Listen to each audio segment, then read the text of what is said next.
Bonjour mes chers bien-aimés, bonjour mes chers compatriotes. Ce matin, nous allons essayer de regarder ensemble le concept du sacrifice. En fait, on parle de sacrifice en politique, dans les familles, en vie spirituelle, dans les entreprises, mais nous allons cibler uniquement le domaine politique. Alors, la notion du sacrifice, mais nous commençons par une question. Une simple question qui voudrait qu'on se demande si il est logique de se taire sur les crimes que les dictateurs sont en train de perpétrer sur les populations en Afrique. Nous avons regardé que ensemble et tous nous avons constaté que partout où il y a des dictatures, finalement les dictateurs s'organisent avec une partie de l'armée ou avec des mercenaires pour mater les populations jusqu'au point de leur donner la mort. Or, il n'y a pas eu de jurisprudence jusqu'aujourd'hui. On a juste récupéré le cas isolé de Gbagbo. C'est un compte que la France voulait régler. Et ils ont jeté Gbagbo en prison.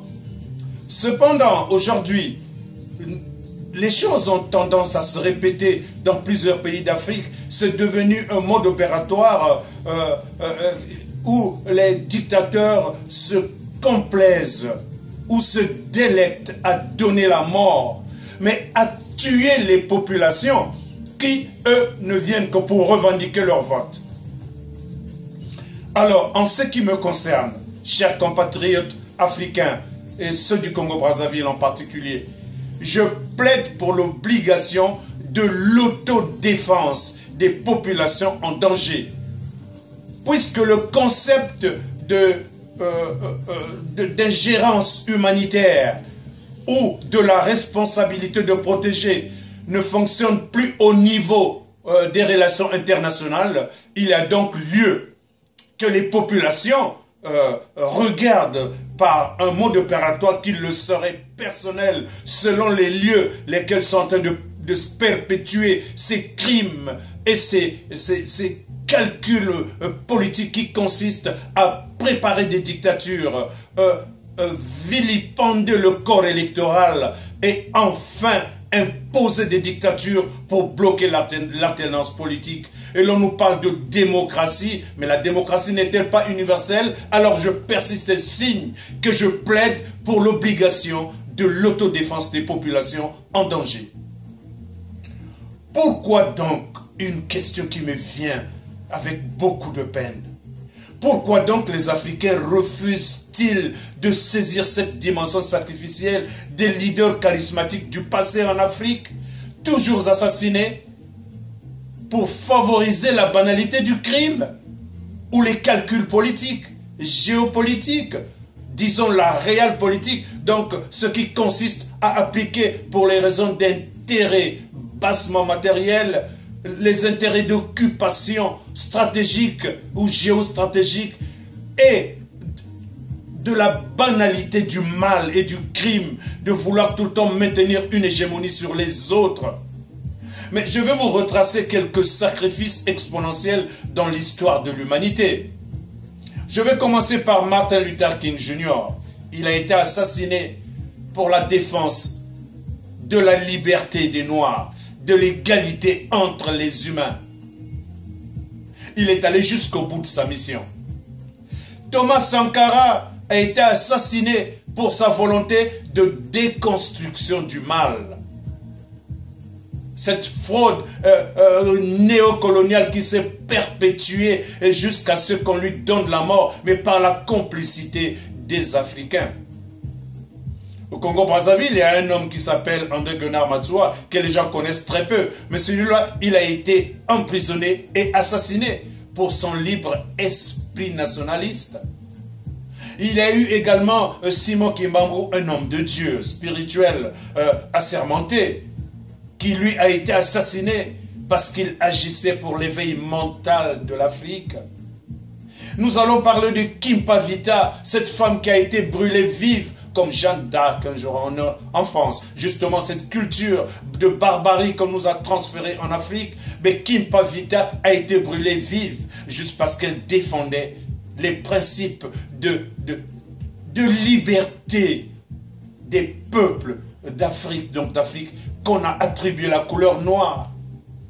Nous allons parler de Patrice Lumumba, celui-là sans défense, mais qui a été assassiné, charcuté, sacrifié comme une vulgaire bête sauvage. Nelson Mandela, condamné pour xénophobie, très avancée, très élevée, et la défense de sa patrie. Il a passé 27 années de sa vie en prison, et quand il en sort, il prend un seul mandat et transmet le pouvoir avec une élégance ô combien exponentielle. Il est mort, mais parce que le temps qu'il a passé en prison était tellement cruel, on ne sait pas quel type de poison il a respiré. Il n'a pas tenu parce que ses poumons étaient affectés. Nous parlons de respiration.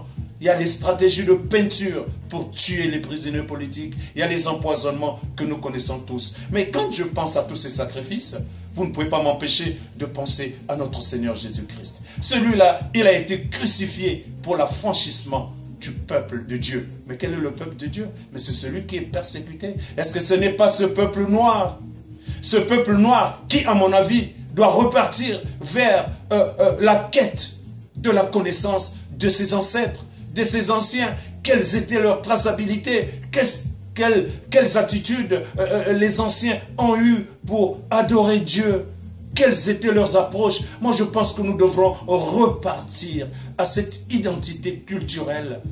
Cela nous permettrait de mieux connaître Dieu, de mieux servir Dieu, de mieux comprendre l'intelligence qui ressort un nom que les uns rejettent, que les autres acceptent, ce nom de Jésus qu'on pourrait changer en Amon ou autre Isis.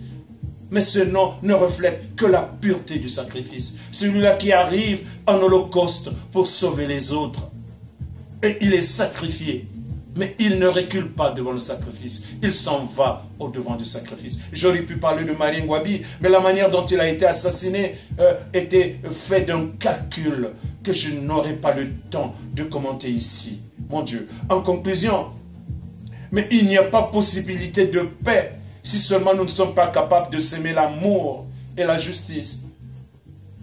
Puisque les dictateurs en Afrique assassinent leur population, il faut que ces victimes gratuites, donc les populations, apprennent à se défendre avec la même ardeur que ces criminels s'organisent en syndicats de la barbarie, conspirant la mort comme un jeu vampirique au vu et au su de toute l'humanité coupable, surtout la communauté internationale qui, selon moi, est en intelligence. Mais la communauté internationale est en intelligence avec ses comportements crapuleux, ces comportements sauvages.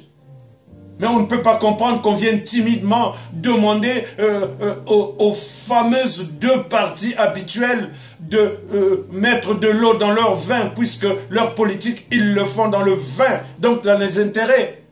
Pourquoi ne pas venir s'interposer systématiquement? Mais pourquoi ne pas changer de paradigme? Donc apporter des nouvelles lois qui permettrait donc à ces peuples d'Afrique centrale de vivre dans la paix, de vivre dans la démocratie tant claironnée par l'Occident, et ceux-là qui pensent que l'Afrique n'était pas prête à la démocratie, mais ce n'est pas vrai. Les Africains sont d'une intelligence admirable, parce qu'ils étudient dans des conditions ô combien difficiles. J'ai étudié ici en Occident, c'est tellement aisé quand on ne réussit pas à acquérir ce diplôme en Occident, il faut aller regarder les concepts génétiques ou les concepts économiques. Parce qu'il y en a qui sont très intelligents, mais qui n'ont pas le moyen de continuer leurs études. D'autres ne sont pas intelligents, mais ils passent par des méthodes détournées pour avoir des diplômes. Et quand vous leur mettez sur le marché de la compétence, ils sont en train de moudre du maïs.